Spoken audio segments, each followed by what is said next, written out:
Hi, welcome to Moving Forward with Gayle Suzanne. So thank you so much for joining me today. This show is about pressing forward and pressing through obstacles and learning tools and ways to just move forward and move to your best self, to be able to become your best self. This is my fourth show and I am very pleased to be here. Today we're going to talk about something a little bit difficult and something that I know a lot of people are going through or have gone through, and that is low self-esteem, low self-worth, rejection, being hurt in your life. I mean, if you look at everybody's life, we've all been hurt, some more than others. And sometimes that may stop us in our tracks, and it may make us feel that we don't have hope for a happy life. I haven't really shared a lot about my story, but today I'm just going to go over it a little bit, just so you know from where I came from and why I really want to do this show and why this platform is so important to me. I was raised with a mother who had a drinking problem, and she was very sick herself, and we had a difficult relationship. Growing up, I had little self-esteem, and I was bullied at a very young age, starting in kindergarten and all the way through 8th grade. It was tough because I was rejected over and over again.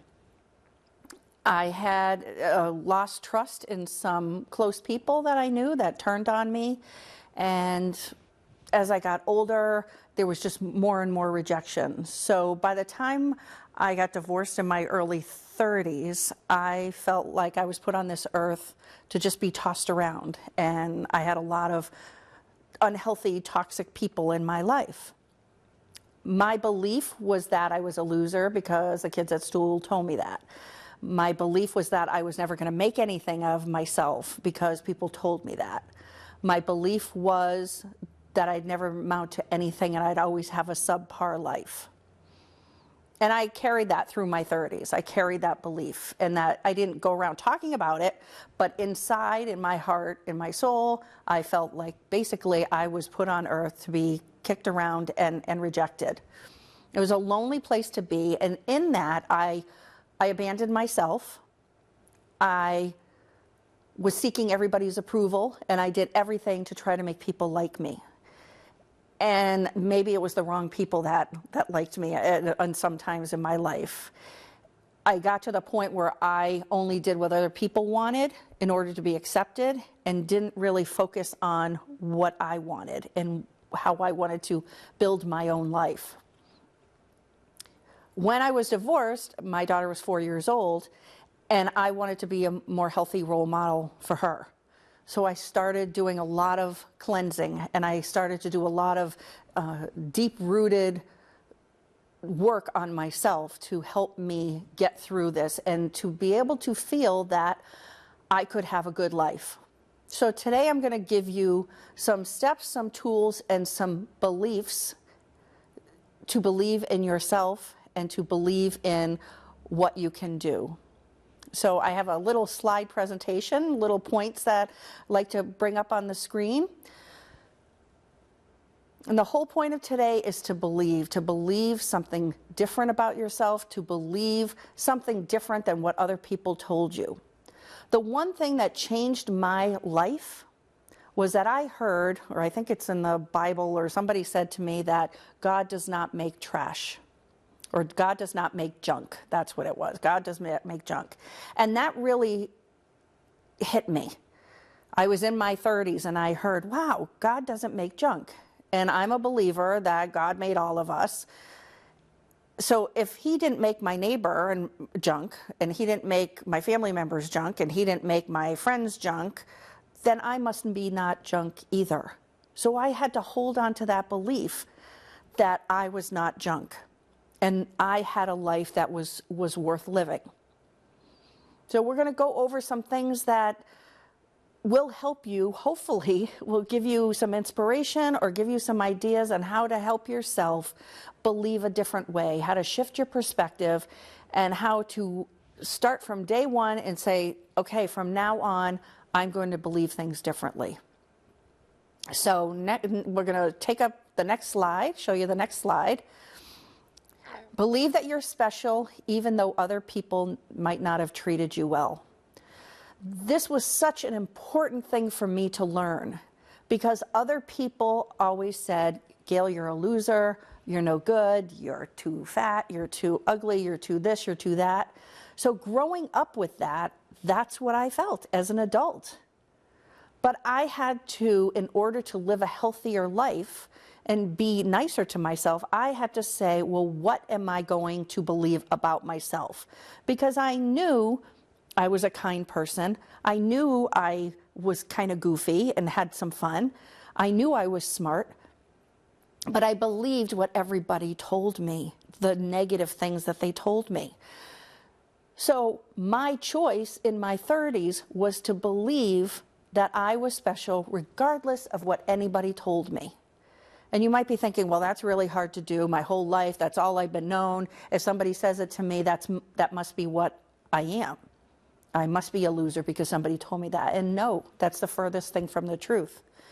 I had to start believing that I was here for a purpose. There was a reason why I was born, and there was a reason why I was in my life. I had to find that out, find what my good qualities were, find out what I could do well and how I could help people and how I could make a mark in the time that I had in this world. So when I started thinking and believing that I was special, regardless of what anybody thought, I at least could tell myself, you know what, you're not a loser. You've been through a lot of stuff. You've been through a lot of hard times. You've had a lot of negativity around you, but you are special just the way you are. You're not perfect, but you're not a loser either.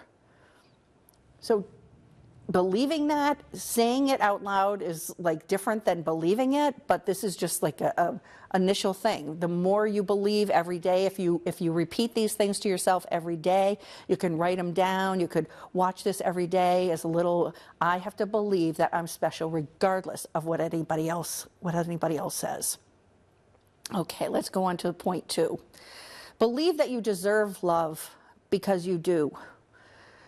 This is another thing that I had a hard time with. I thought that no one could ever love me because my mother and I had a difficult relationship and it was very strained and there was a lot of things that she was ashamed of about me. I believed that I was unworthy of love.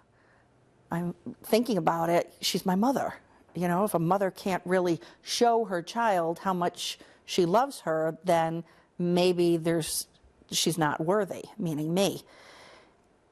And I had to believe that I was worthy of love, that I had a lot of love in my heart to give. I was a very sensitive and heartfelt person. I would cry at commercials. I loved animals. There was a lot of love in me. So I had to learn and change my mind. Instead of saying I'm unlovable, no one's ever going to want me, no one's ever going to love me, I had to start to believe that I deserve love, that I can have love. Because we all can. Everyone on the planet deserves to be loved. Because we have love inside of us, so we can give it and we can receive it. You know, it's a very important thing. It's a hard thing to just switch on and off.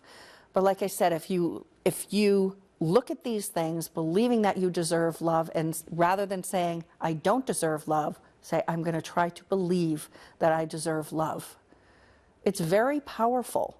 I would do these believing lists when I would go to sleep at night and just shut my eyes. I'm like, I'm going to believe, even though I don't really believe, you know, when I first starting, but I'm going to believe that I am worthy of it. I am going to believe that just because somebody said something nasty to me doesn't mean it's true. Years ago, I was in a class, and this really made a big difference to me. I was in a class teaching young women about self-esteem, and these women were 13 and 14 years old when they had their own children. So they were babies having babies. And I asked them, what was the worst part of having a child? And what was the hardest part for you? And they all said, well, my mother or my parents didn't think I should even get my GED or continue with my education because I already ruined my life and I already made a big mistake at a young age, so my life is ruined. If those girls believed that, what their moms or their parents said, then they never would have gone to the class and they never would have, tried to better themselves. Someone said something to them, you're no good, you wasted your life, you're 13 years old, your life is gone. If they believed that, then they would stay in that same situation and not further. But they chose to believe something else. And it's so powerful because you have the choice now to believe what you want to believe and believe a healthy way. And you can do it, whatever you want to do, you can do it. So let's go to the next point here. Go back to the other slide. I'm just going to read the other point. Thank you. Believe that you have the power to give yourself love. This is something that about abandonment. Sometimes if we are in a rough situation, we might have had abandonment issues, meaning you're afraid that somebody's going to leave you, if somebody did leave you that you loved very much, and you're just afraid it's going to happen all the time. But you can give that love to yourself. Just because a relationship didn't work does not mean that you don't have love all around you. And the biggest person that you should be concentrating on love from is yourself. And I don't mean like goofy stuff. I mean just taking care of yourself. Loving yourself enough sometimes to say no, loving yourself enough to get some rest, to be around healthy people, to do something that's fun, to do something that you love, that you crave, to go away for a retreat or a spa day. Believe that you can give yourself the love. We're always looking for love on the outside of us. I know I was seeking everybody's approval, but really, the love that I really abandoned was my own love. So if you believe that you can give yourself the things that you want and the things you desire, your life will be that much richer. And your self-esteem will increase, for sure. Believe that you have the strength to detach from those not showing you love. I always thought if there was somebody that I either worked with or went to school with or was in my distant family or whatever, I was always afraid that I was obligated to that person. But if they're being negative to me and if they're not being uplifting and kind, I needed to believe that I could detach from that person. Not be mean, not be mad at them, not have a big screaming match, but just detach, just have some space. Believe that I had the capability of saying to someone, okay, it's time that we take a little bit of a breather, or not see the person all that often, or not have them around me all that often. I had to believe that I had the power to detach. Detachment just means some space. That's what it means to me. It doesn't mean you have to get in a a crazy fight. It just means I need some space away from this person, and I'm doing this because I'm trying to love myself and be kind to myself. So believe that you can make the decision to detach. It's so healthy to get away from negative people that always bring you down. Sometimes you just have to for your own peace of mind. And so you can allow the good people in your life to lift you up. All right. Believe that you can set boundaries. I never, ever, ever thought I could say no because I wanted everybody to like me. I wanted everybody to say, oh, Gayle, she's awesome, because I felt so worthless inside. But boundaries are really important. They're important for my health. They're important for my family, important for what I want to do with my life. If you say yes, yes, yes, yes, yes to everything, even if it's inappropriate, that's not serving your highest good. That's not doing the best that you can do for yourself. So believing that you can set the boundaries gives you the power to set boundaries. And I had to start at a very, very small scale. My first boundary that I set, I remember it was saying no to the PTA of cooking brownies or baking brownies or cookies. I was just straight out I had no time, and every year I had made the cookies. And this year I was like, okay, I can't do it.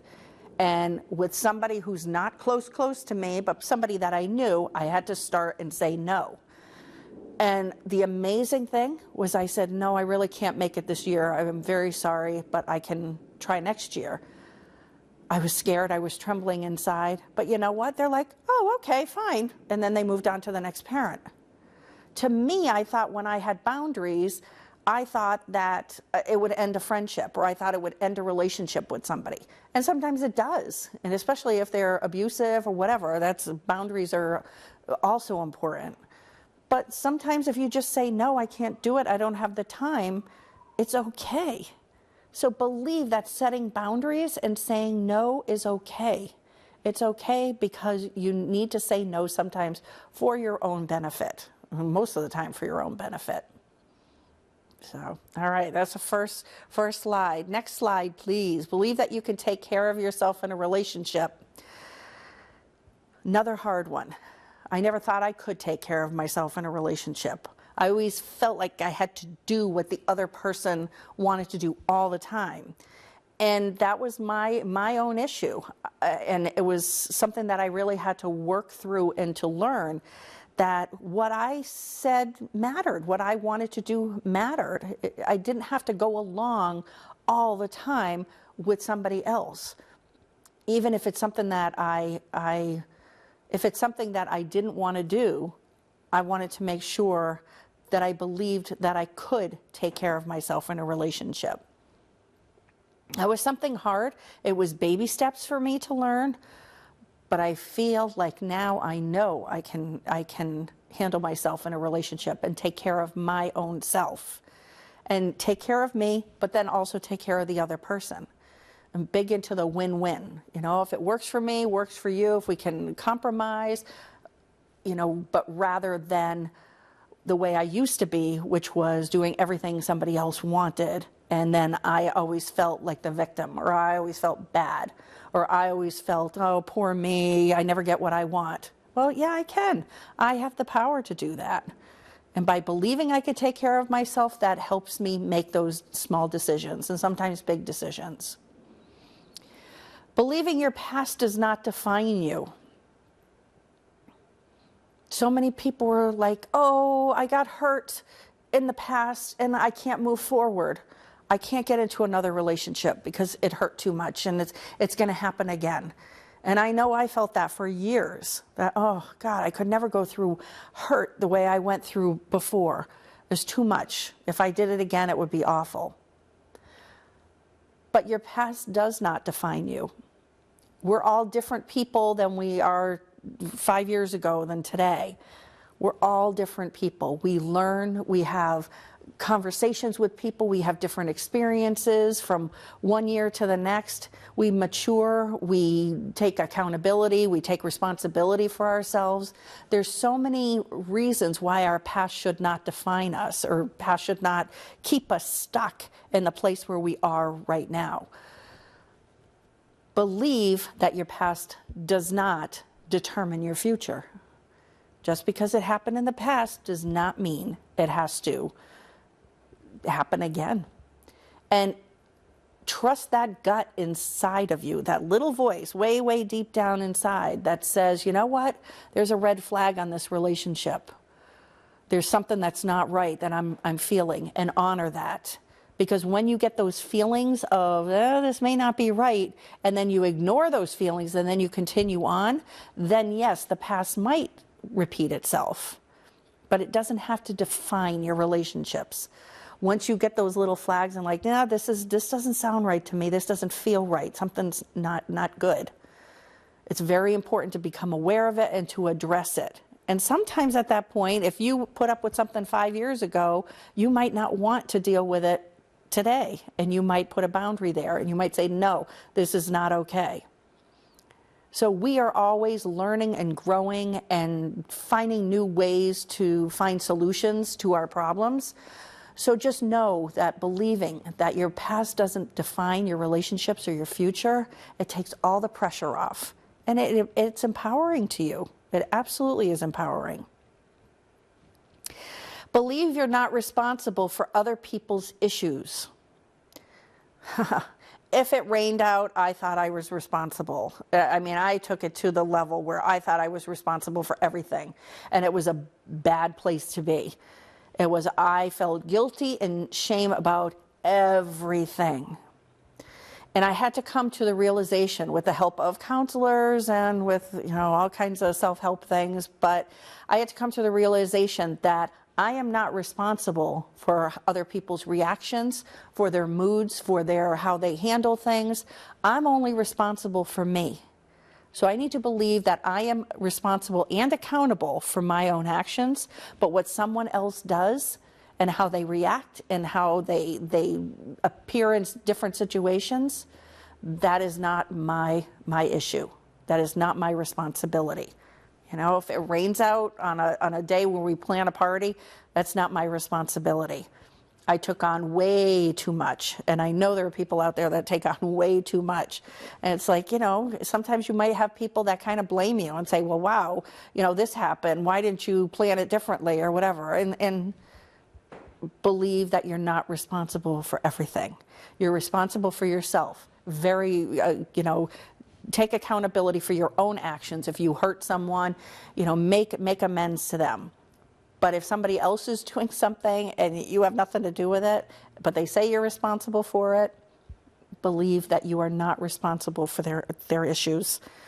I mean, I know these things are like monumental. Some of them are really big, and I'm just flying through them in a half an hour. But it's a place to start. It's a place that maybe somebody might be seeing these and say, you know what, I never thought about it like that, and I'm going to try to believe differently. Next one is believe your voice matters. Regardless of who you are, what you do for a living, what you do in your life, your voice does matter. I teach people all over the world I've done teachings on how to write a book and how to press through their fears, because I wrote my book a few years ago, and it's all about pressing through and just thinking that, you know what, I learned a lot in my life, and I wanted a platform to share those things so people wouldn't have to go through as much pain as I went through. And I realized that, yeah, well, maybe my voice does matter, because my life has turned around, and it's a beautiful life now. It's an amazing life. I have so many friends and wonderful family, and it's just a lot of love in my life. And I never for a million years thought I would have that. And I wrote the book because I wanted to put my voice out there and to say, you know what, to people who are hurting, who are struggling, there are tools that you can help yourself, and your voice matters too. Whether you want to write a book or not, or you want to just speak up in class or speak up at work. Some people think, oh, nobody wants to hear me. They don't want to hear my point of view. And I'm telling you, your point of view, your conversations, your history, your life, your experiences, they matter. They matter. So believe that your voice matters. Everybody has a different perspective. Everybody has a different way of looking at things. One isn't better than the other. If you have advice, if you have little nuggets of wisdom to share with someone, your nuggets are just as important as someone else's. So believe that, and take a stand sometime when you're in a meeting at work, or if you're at school or at home, to say, this is what I think about this situation. And see what happens, and see how good you feel for just to get your voice heard. And last but not least, believe that you can uplift others. This is a huge, huge thing. I never thought, because I didn't have a lot of money and I didn't have, celebrity or whatever, I never thought I could make a difference. There was a woman that I delivered Meals on Wheels for, and she had a stroke, and I had to undo her cellophane and do her milk carton, and before, to get her meal ready. I was late one day because of a storm, and I went into her house and I said, I'm so sorry, I'm late. I said, can I get you something to eat before I do your actual meal? And she's like, yes, yes, please. And I saw a banana on the counter. I peeled the banana for her, and she ate it in 2 seconds flat. This was supposedly my gift to her to do Meals on Wheels. But in that moment, I realized that that woman, peeling that banana to me was nothing. Peeling it to her was between going hungry and not. And she didn't look at me as this loser kid who was beat up on the bus in middle school. She didn't look at me as this worthless person. She looked at me that day as someone who cared and someone who, meant the difference between going hungry and not going hungry. It was so simple for me to peel that banana. So I realized, and I have to believe, that those little things that I do in life will uplift, encourage somebody else. They will help someone else. So don't ever just make insignificant or think insignificantly about the things that you can do for someone else, because they are so important. And really, it was such a gift to me, because I realized that she looked at me as a person, who just peeled a banana, but who kind of saved her in that moment. And that was such an aha. We do have the power to uplift. We have the power to help. We just need to extend ourselves and get out there and do it. So if we take our next most important slide, believe there's hope for a happy future for you. I really, really had a rough time early on, but now knowing where my life is now, that's what my book is all about. That is what my coaching is all about. This is why I'm doing what I'm doing. This platform is so important to me, to give you hope that you don't have to have a subpar life. You can have a beautiful life. You just sometimes have to believe some different things. And you believe it and you say it to yourself. And once you say it, you're going to start believing it and doing good things for yourself. And then you're going to watch your life turn around. So we're going to wrap up now. That was the fastest half hour ever. Bless you, be inspired, and we'll see you next time. Thank you.